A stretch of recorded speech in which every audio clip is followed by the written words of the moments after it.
Thiruvananthapuram Aruvikkara government higher secondary സ്കൂളിനും Poovachal government UP സ്കൂളിനും പുതിയ കെട്ടിടങ്ങൾ വരുന്നു. കിഫ്ബി കില ഫണ്ടുകളുടെ സഹായത്തോടെയാണ് കെട്ടിടങ്ങൾ നിർമ്മിക്കുന്നത്. കെട്ടിടങ്ങളുടെ ശിലാസ്ഥാപനം ജി സ്റ്റീഫൻ MLA നിർവഹിച്ചു.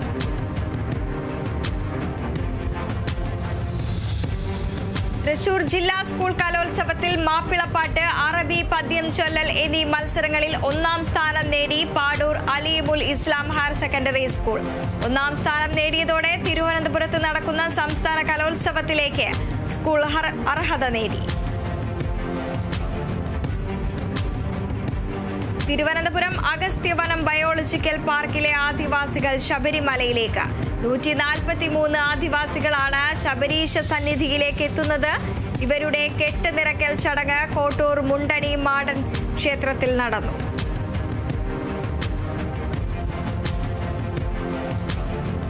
പാലക്കാട് പഴയന്നൂർ പഞ്ചായത്തിനെതിരെ പ്രതിഷേധവുമായി തൊഴിലുറപ്പ് തൊഴിലാളികൾ. കൂലി ലഭിക്കാത്തതിനാൽ 30ഓളം തൊഴിലുറപ്പ് തൊഴിലാളികളാണ് പ്രതിഷേധവുമായി രംഗത്തെത്തിയത്.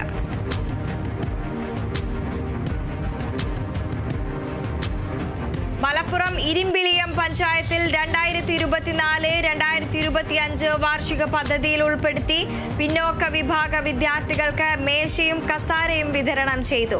വാർഷിക പദ്ധതിയിൽ 3 ലക്ഷം രൂപ വകയിരുത്തിയാണ് പദ്ധതി നിർവഹിക്കുന്നത്. ഗ്രാമപഞ്ചായത്ത് പ്രസിഡന്റ് ഷഹനാസ് മാസ്റ്റർ പഞ്ചായത്ത് തല വിതരണോദ്ഘാടനം നടത്തി. മലപ്പുറം പൂക്കോട്ടും പാടത്ത് റബ്ബർ പുരയ്ക്ക് തീ പിടിച്ച് വൻ നാശനഷ്ടം. 3000ഓളം റബ്ബർ ഷീറ്റുകൾ കത്തി നശിച്ചു. ഉള്ളാട് സ്വദേശി മധുരാജിന്റെ ഷീറ്റ് പുരയ്ക്കാണ് തീ പിടിച്ചത്. 1 മണിക്കൂറോളം നീണ്ട പരിശ്രമത്തിനൊടുവിലാണ് തീയണച്ചത്.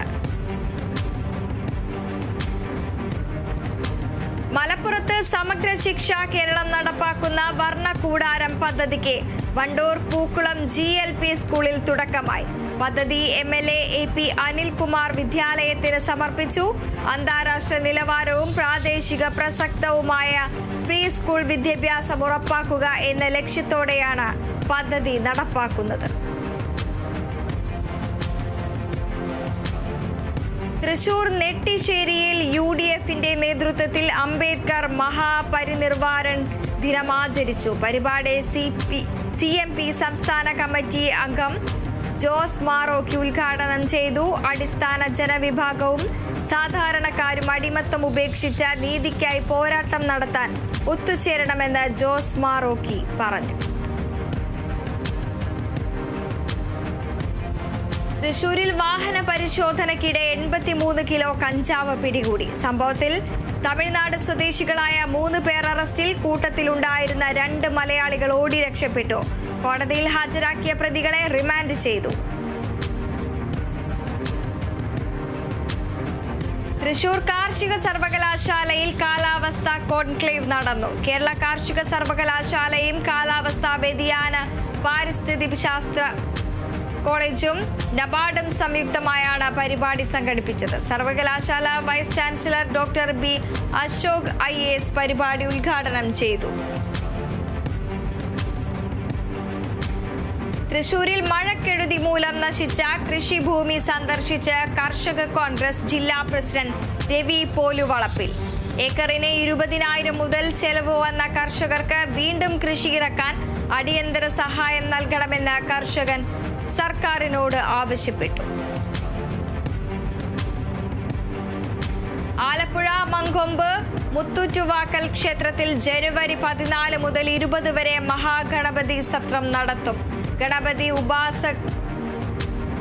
ഗണപതി ഉപാസകരായ താന്ത്രിക പ്രമുഖരുടെ കാർമ്മികത്വത്തിൽ 108 നാളികേരത്തിന്റെ അഷ്ടദ്രവ്യ മഹാഗണപതി ഹോമവും ഗണേശ പുരാണ പാരായണവും ഉണ്ടാകും. ക്ഷേത്ര ചടങ്ങുകൾക്ക് തന്ത്രി ബ്രഹ്മശ്രീ പുതുമന ദാമോദരൻ നമ്പൂതിരി മുഖ്യ കാർമ്മികത്വം വഹിക്കും. ആലപ്പുഴ പുറക്കാട് സാമൂഹികാരോഗ്യ കേന്ദ്രത്തിൽ ആന്റി മൈക്രോബിയൻ പ്രതിരോധ നിയന്ത്രണ പരിപാടി സംഘടിപ്പിച്ചു. പഞ്ചായത്ത് അംഗം സുഭാഷ് ഉദ്ഘാടനം ചെയ്തു. ആന്റിബയോട്ടിക്കുകളുടെ ഉപയോഗം കുറയ്ക്കുന്നതിന്റെ ഭാഗമായാണ് പരിപാടി സംഘടിപ്പിച്ചത്. ലോക സിനിമാ ചരിത്രത്തിൽ ആദ്യമായി 3Dയിൽ ഒരുങ്ങുന്ന ബൈബിൾ സിനിമയുടെ ടൈറ്റിൽ പോസ്റ്റർ പ്രകാശനം ചെയ്തു. ജീസസ് ആൻഡ് മദർ മേരിയുടെ ടൈറ്റിൽ പോസ്റ്റർ വത്തിക്കാനിൽ പോപ്പ് ഫ്രാൻസിസ് പ്രകാശനം ചെയ്തു. റാഫേൽ ഫിലിം പ്രൊഡക്ഷൻസ് ആണ് ചിത്രം നിർമ്മിക്കുന്നത്.